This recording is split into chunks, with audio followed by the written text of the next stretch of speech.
Hi guys, it's Omer from MMOs.com with another quick weekly news recap for all major MMO news and announcements of the week ending April 3rd, 2017. This is episode number 89 of the recap, and the first bit of news this week comes from Square Enix regarding Final Fantasy XIV, and it's a big one. FF14 did away with its 14-day free trial and replaced it with an unlimited one, which essentially makes the game free to play until level 35. And given the game's in-depth multi-classing system, there's actually an incredible amount of content for players to enjoy entirely for free. Patch 3.56 also launched this last week, which is the last update before Stormblood launches on June 20th, 2017. So if you've never played FF14, give it a try. It's free until level 35, and you can play all of the game's classes. Good stuff. Next up, we have some new information about the Secret World Legends, which is the relaunch of the Secret World. Funcom is revamping the game quite a bit by completely redesigning the combat to be action-oriented. One odd aspect of the relaunch is that Funcom is now calling the Secret World a story-driven, shared world action RPG, rather than the previous MMORPG designation, which seems to be in line with Funcom's CEO's previous comments about players suffering from MMORPG fatigue. The relaunch itself should happen soon, and as we discussed in a previous recap, more of the content should also be free to play. Expect the first look on this one after it relaunches.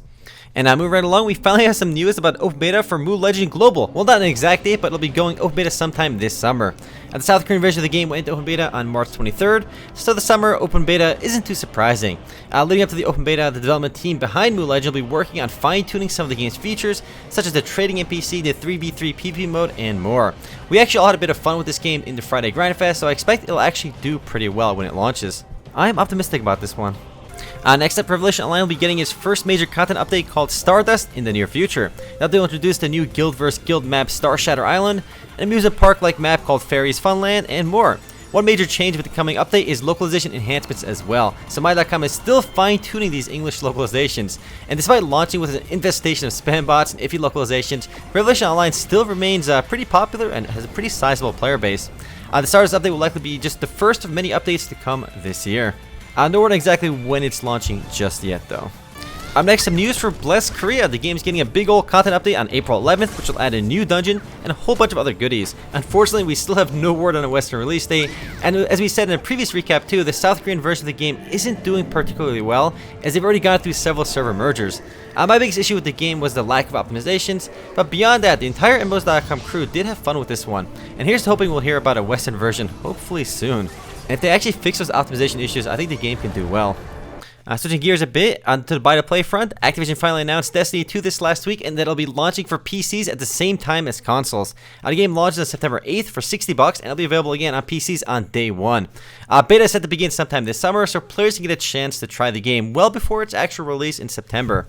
And while Bungie/Activision never called Destiny an MMO, it certainly does have MMO elements. I've personally never played the original Destiny game, as it wasn't available on the PC, but I'm looking forward to trying this one out. PC Master Race for the win.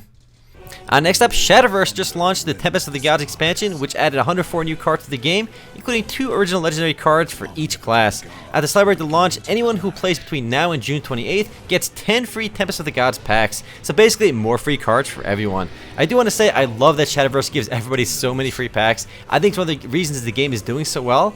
After Hearthstone, Shadowverse is the second highest revenue-generating collectible card game. Last year, it did over right around $100 million. And even if you haven't played too much Shadowverse lately, just log in, get those free packs. Up next, World of Warcraft Legion Patch 7.2 Tome of Sargeras is officially live and is being dubbed as the game's biggest content update yet. It includes a new story scenario set in the Broken Shore, which features a region-wide, cross-faction effort to construct buildings that open entirely new content areas. Also included in the update is a new dungeon called the Cathedral of Eternal Night. The ability to fly in Broken Isles is also part of Patch 7.2, and there's actually a lot more goodies, so check out those full patch notes. And moving right along, a small bit of news from Kakao regarding Black Desert Online. Players have been wondering for a while about the Chemslavia update, as it's been out in Korea for some time and we still haven't seen it in the West. One of Kakao's community managers did post that they're actually still working on it, so it'll be launching sometime in the near future. No word on exactly when though, but they are working on it. In other news, also Kakao reaffirmed that they are still working on a console version of Black Desert for PS4 and Xbox One. I expect that the console release will do really well, as the action-oriented combat in the game lends itself quite a bit to console play. But again, no word on when that's going to happen either. Next up, following the launch of Octavia's Anthem update, Warframe hit a new record of 69,526 concurrent users online, and it should come as no surprise to people that Warframe is still kicking ass. It's consistently one of the most played games on Steam and has been since its launch back in 2013. The actual Octavia update itself just added a new Warframe called Octavia, new quests, new weapons, and more. I don't always bring up Warframe in these recasts, but it's been one of the most successful free-to-play game launches in the West ever, and it shows no signs of slowing down. Up next, bit of news from Tryon Worlds. Rift 4.1 Forged in Flame officially went live this last week, and with it came an assortment of new endgame goodies, namely content for owners of the Starfall Prophecy expansion. The update adds a new 10-person raid called Tartaric Depths, a Life Fortress siege called Cracking Czar's Skull, and new unique level 70 weapons. And while Rift originally launched in 2011, it's still going fairly strong. Even though it had a bit of a business model crisis, launched as a subscription game, went free to play, and then they launched the paid expansion, so it's going back and forth a bit on that front. Next up, Star Trek Online Season 13 launched on April 25th, and with it brings a new war game system which allows players to queue for 5v5 competitive PvE scenarios with some sort of MMR system, some kind of matchmaking. A bunch of other smaller updates are also included, and while Perfect World now makes a majority of their revenue from mobile games, Neverwinter and Star Trek Online is still core games for them in the Western market. Not too much Champions Online, even though that one is still around, but we don't hear about it too much.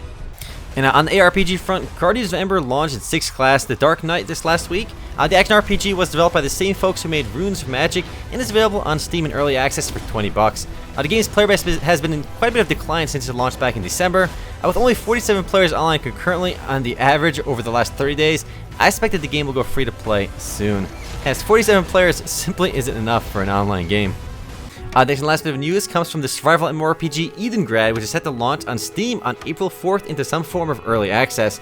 It's a unique one because it's calling itself a survival MMORPG, though it does look a lot like Rust or Ark, but with some actual MMORPG persistent elements. So the concept is definitely pretty cool. Life is Feudal is also kind of trying to do the same thing. But I haven't actually heard too much about this one, so I'm looking forward to trying it out when I can.